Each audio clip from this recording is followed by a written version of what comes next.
a real meeting stops running.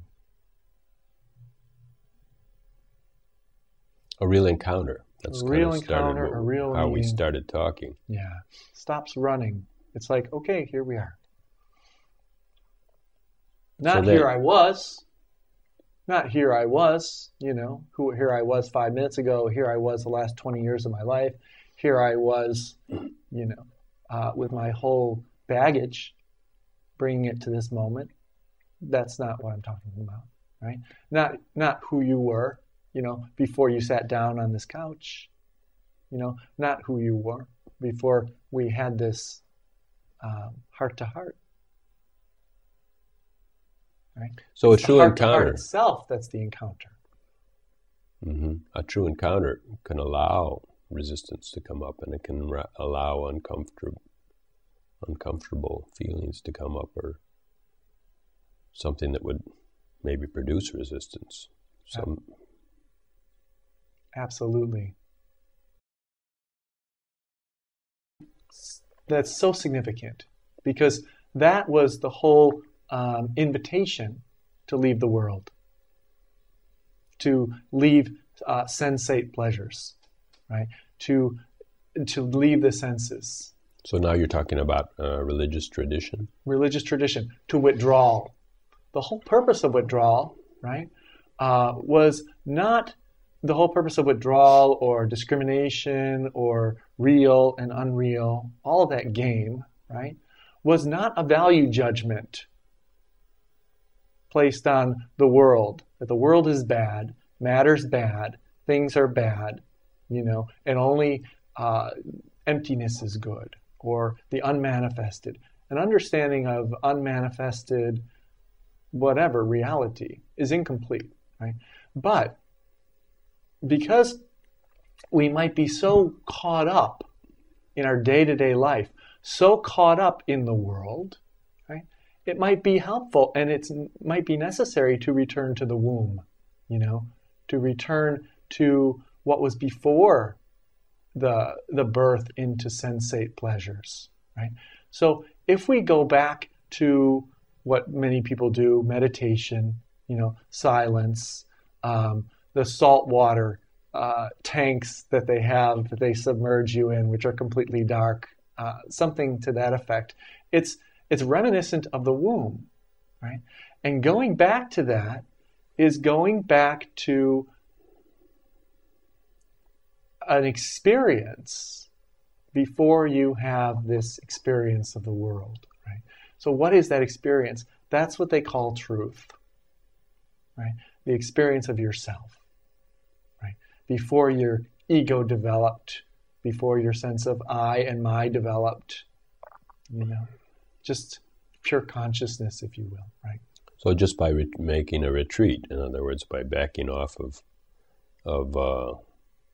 everyday life, mm-hmm. perhaps you can get to some place that has a feeling, or a primordial feeling, that can also take you back to this truth, or somehow facilitate this experience of this true encounter.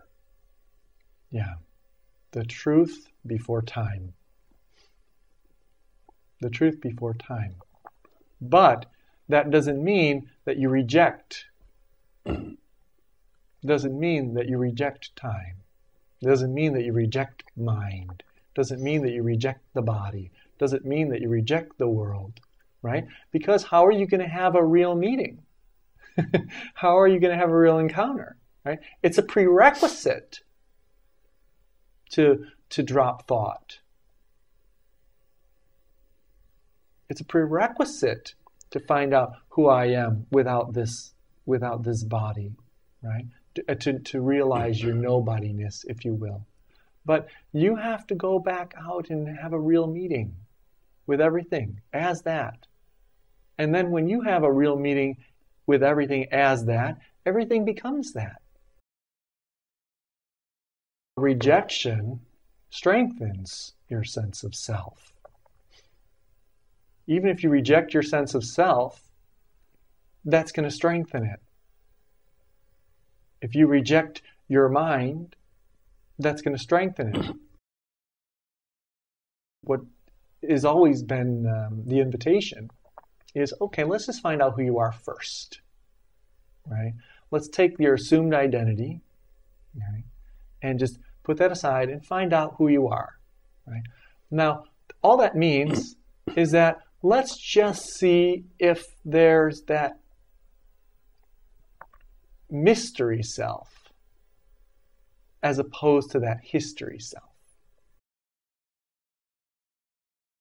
The mind can't really grab on to prehistoric self.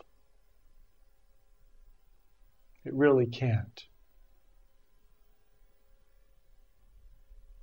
Because the mind and history are side by side. Right. Time, mind, it's all the same thing. You know. It all comes from the archives, in other words. The archives, yeah, the history. The history. Mm-hmm. So prehistoric self. Yeah, you know That's what? pretty great. The prehistoric self, right. It's the prehistoric self. Well, that's who I am. That's right? who you are. Right. Before I started sticking these histories on. Before you started becoming. Self is the great equalizer. And how so? In what sense? Say that in another way. It's the same in everyone. Right? Enlightenment is just having a heart-to-heart. But a heart, the heart is the same in everyone.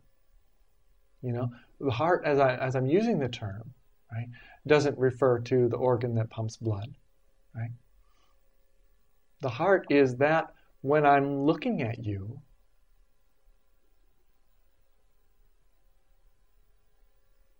and something is transmitted,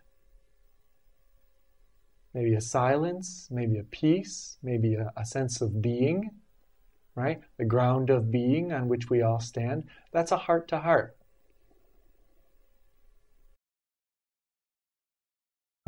You're building on top of a pre-existing construction. And this pre-existing construction, right, happens to not have any name or form. But that doesn't mean it doesn't exist, right? I know what they're trying to do when they say there's nothing. There's nobody, right? There's just emptiness, right?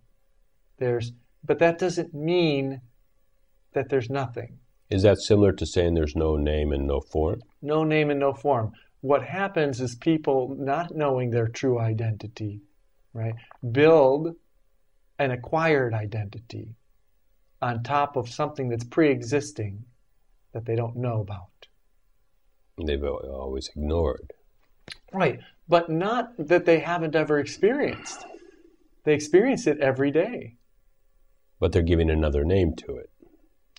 Like mundane, maybe. Ordinary. Yeah, mundane. They miss the richness of just what you might call the experience of ordinary presence. You know, of presence. The mystery of my being.